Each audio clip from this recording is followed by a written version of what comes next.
Assalamualaikum warahmatullahi wabarakatuh. Salam bahagia Bapak Ibu Guru. Perkenalkan, nama saya Jamar Nugraha, asal sekolah SMP Negeri 2 Depok, Kabupaten Cirebon. Saya calon penggerak angkatan 7.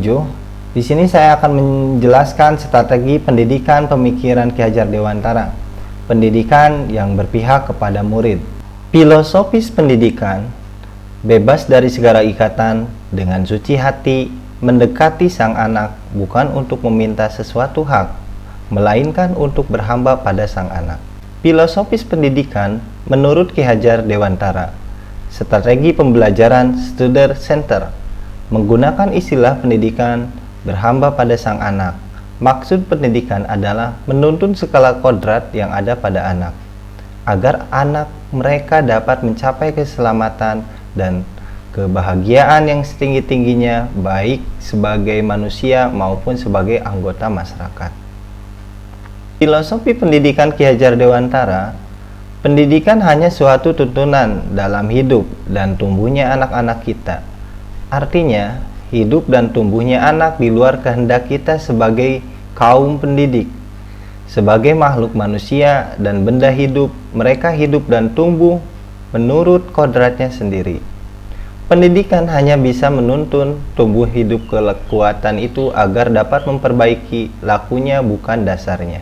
Makna berhambat pada sang anak tercermin dalam semboyan ing ngarso sung tulodo ing madya membangun karso tutwuri handayani.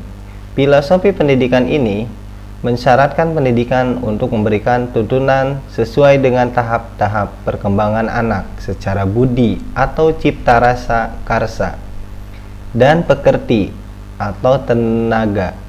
Sesuai dengan kodrat sang anak, tuntunan ini bersifat holistik, tidak boleh lepas dari pendidikan sosial dan kultural. Lalu bagaimana untuk mewujudkan pemikiran pendidikan yang berhamba kepada anak? Pendidikan yang berpihak pada murid merupakan pendidikan yang sesuai dengan konteks diri murid dan sosial budaya di daerah asal. Pendidikan disesuaikan dengan kodrat alam dan kodrat zaman sang anak. Pendidikan harus sesuai dengan prinsip perubahan yang tercakup asas trikon, yaitu kontinuitas, konvergensi, konsentris. Pendidikan memandang anak dengan rasa hormat. Pendidikan harus memerdekakan, membiarkan anak tumbuh sesuai kodratnya. Jadi di sini kesimpulannya, berdasarkan uraian tersebut, maka dapat disimpulkan bahwa pendidikan yang berpihak kepada anak adalah pendidikan yang berorientasi kepada anak.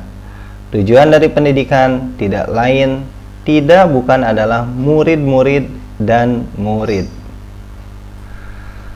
Strategi mewujudkan pemikiran Ki Hajar Dewantara, pendidikan yang berpihak kepada murid. Melaksanakan pendidikan yang tidak hanya menekankan pada kognitif atau ujian saja, tetapi juga efektif, sikap sosial dan spiritual atau budi pekerti, dan psikomotor atau keterampilan raganya. Melaksanakan pendidikan yang holistik dan seimbang dalam mengembangkan cipta rasa dan karsa murid untuk mewujudkan kesempurnaan budi pekerti murid. Yang ketiga, melaksanakan pendidikan dan pengajaran yang sesuai dengan konteks lingkungan alam dan zaman di mana murid berada. Melaksanakan pendidikan dan pengajaran yang sesuai dengan konteks sosio-kultural di daerah asal murid. Melaksanakan pendidikan dan pengajaran yang sesuai dengan fase atau tahapan perkembangan murid berdasarkan usianya. Melaksanakan pendidikan dan pengajaran yang memperhatikan karakteristik dan keragaman latar belakang sosial, ekonomi, dan kultural, serta kemampuan berpikir murid. Pemikiran dan strategi tersebut dapat dikembangkan dan diterapkan di sekolah dan kelas saya antara lain dengan cara 1. Melaksanakan pembelajaran dengan menggunakan model dan media pembelajaran yang sesuai dengan karakteristik belajar peserta didik. 2. Memberikan penugasan atau proyek dengan membebaskan kepada murid memilih bentuk laporan hasil penugasan sesuai minat dan kreativitasnya.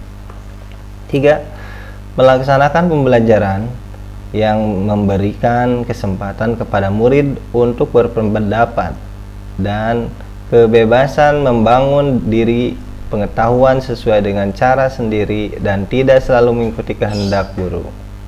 Pemikiran dan strategi tersebut dapat dikembangkan dan diterapkan di sekolah dan kelas saya antara lain dengan cara melaksanakan pembelajaran yang memberikan kesempatan kepada murid berkolaborasi atau bekerja sama tim untuk mengembangkan kompetensi sosial, melaksanakan pembelajaran dengan konteks materi yang disesuaikan dengan perkembangan berpikir dan konteks alam sosial budaya, memberikan kesempatan kepada murid untuk melakukan refleksi diri terhadap proses pembelajaran yang sudah dilakukan untuk mengungkapkan apa yang diharapkan dan apa yang tidak disukai dari pembelajarannya.